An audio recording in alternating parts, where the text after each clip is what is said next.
My super lazy day routine. Hello, everyone, and a very warm welcome back to English Beginners. How are you feeling? I hope you're having a good week. Today, we're going to talk about a topic that I think everyone loves. It's something very special to me, and it makes me feel happy and relaxed. We're going to talk about my super lazy day routine. What is a lazy day? Well, it's a day when you do very little. You relax. You don't work hard. You don't rush. It's a day to just be. Sometimes, life can be very busy, right? We have work, school, chores, appointments. It can be a lot. So, it's very important to have a day, sometimes, to just relax. This helps us to feel better and to have more energy for the busy days. So, let's imagine a perfect, super lazy day. What does it look like for me? Let's go through it, step by step. Waking up, when the sun feels like it. Okay, the first thing about my super lazy day is the waking up part. Or, I should say, the not waking up part. On a normal day, my alarm clock rings. Beep, beep, beep. But on my lazy day, there is no alarm clock. None at all. My eyes open when they want to open. This might be at 9 a.m., or 10 a.m., or even 11 a.m.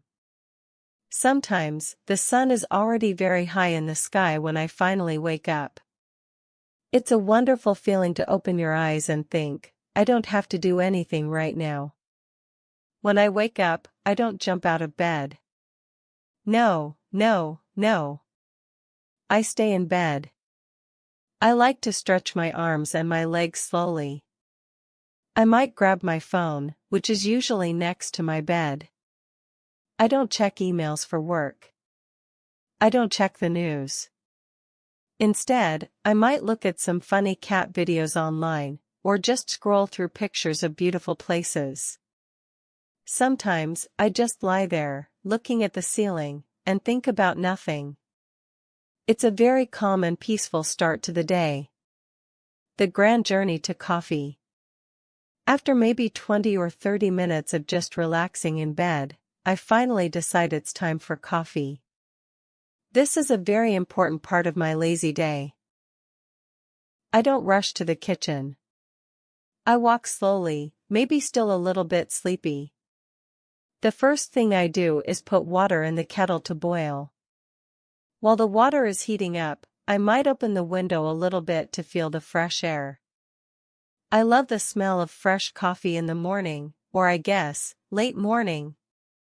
I make a big mug of coffee. I like my coffee with milk and a little bit of sugar. Sometimes, I'll add a little bit of cinnamon powder on top. It makes it smell even better. Once my coffee is ready, I don't sit at the kitchen table. Oh no, that's too formal for a lazy day. I take my big, warm mug of coffee directly to the sofa. The sofa is the command center of my lazy day. It's where all the magic happens. My easy breakfast or lunch. After I'm comfortable on the sofa with my coffee, I start to think about food. But not about cooking. Cooking requires effort, and on a lazy day, effort is a bad word. So, for my breakfast, or perhaps it's already lunch by this point, I choose something super easy and simple. What kind of easy food? Well, sometimes it's just toast. Maybe 2 slices of bread, lightly toasted, with some butter and a lot of my favorite strawberry jam.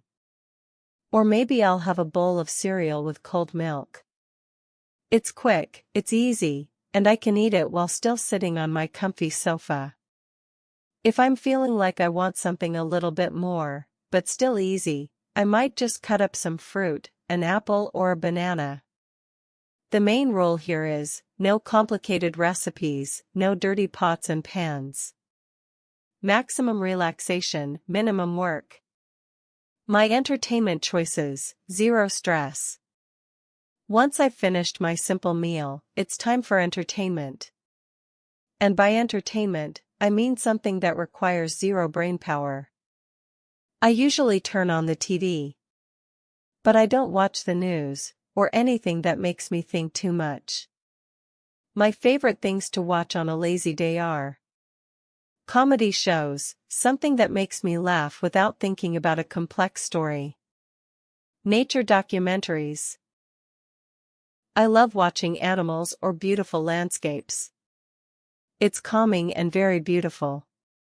Old, familiar movies, movies I have seen many times before. I know the story, so I don't have to concentrate hard. It's just nice to have them playing in the background. Sometimes, I'll put on some music instead. Not energetic, dance music, but something calm and relaxing. Maybe some jazz, or classical music, or soft pop. I just let the music play while I sit back and do nothing special. It's very peaceful. I might even close my eyes and just listen. The smallest activities, if any. On a lazy day, I avoid big activities. No going to the gym, no cleaning the house from top to bottom, no running errands. But sometimes, I do one or two very small, gentle things. For example, I might read a book. Not a difficult book for studying, but a storybook or a light novel. I'll read a few pages, or a chapter, and then I might stop. There's no pressure to finish the book. Or, I might just look out the window. I watch the people walking by, the cars, the trees moving in the wind. It sounds simple, but it's very relaxing to just observe the world without needing to be a part of it. Sometimes, I might do a very easy puzzle on my phone, or just look at pictures. The key is that whatever I do, it has to be something that makes me feel more relaxed, not less. The glorious afternoon nap. This is, perhaps, the most important part of my super lazy day. The afternoon nap. After a few hours of watching TV or reading, I often start to feel a little bit sleepy again. My sofa is perfect for this. I pull a soft blanket over myself, maybe grab a pillow, and then I just close my eyes. Sometimes I sleep for 30 minutes, sometimes an hour, sometimes even longer. There's no schedule for the nap. I just let my body rest. When I wake up from a lazy day nap, I feel incredible. I feel completely refreshed, like I have reset my brain. It's a wonderful feeling, like a mini vacation in the middle of the day. Easy dinner and winding down. As the evening comes, it's time to think about dinner. And guess what? It's still about easy food. I don't want to spend a long time cooking after my relaxing day. So, my go-to choices for a lazy day dinner are often ordering pizza. This is a classic lazy day meal.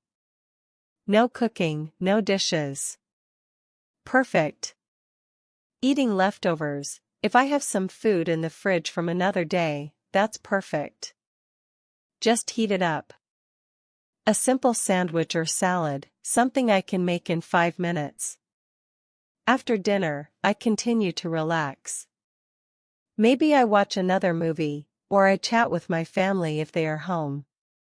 We might just sit and talk about our day, or listen to some music together. I try to avoid looking at my phone too much in the evening. I want to keep the feeling of calm and peace. Before I go to bed, I usually take a warm shower. It helps me to feel clean and even more relaxed. Then, I get into my comfortable bed. I usually fall asleep very quickly, feeling completely rested and happy after my super lazy day. Why lazy days are important. So, you might think, wow, that's a lot of doing nothing. And yes, it is. But a lazy day isn't about being unproductive or wasting time. It's actually very important for your health and well-being. For me, a lazy day is about recharging my batteries. It helps to reduce stress. It gives my brain a break from thinking too much.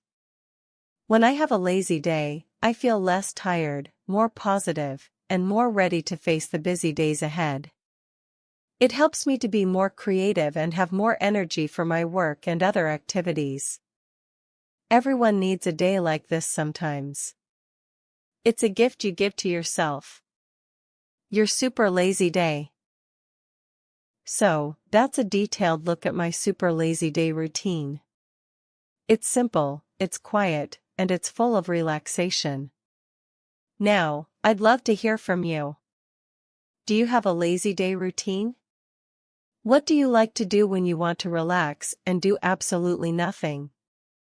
Maybe you read, or listen to music, or just sleep. Thank you so much for listening to English for Beginners today. I hope you enjoyed learning about my lazy day. Remember to take time for yourself to relax. Join me next time for another topic. Goodbye for now, everyone.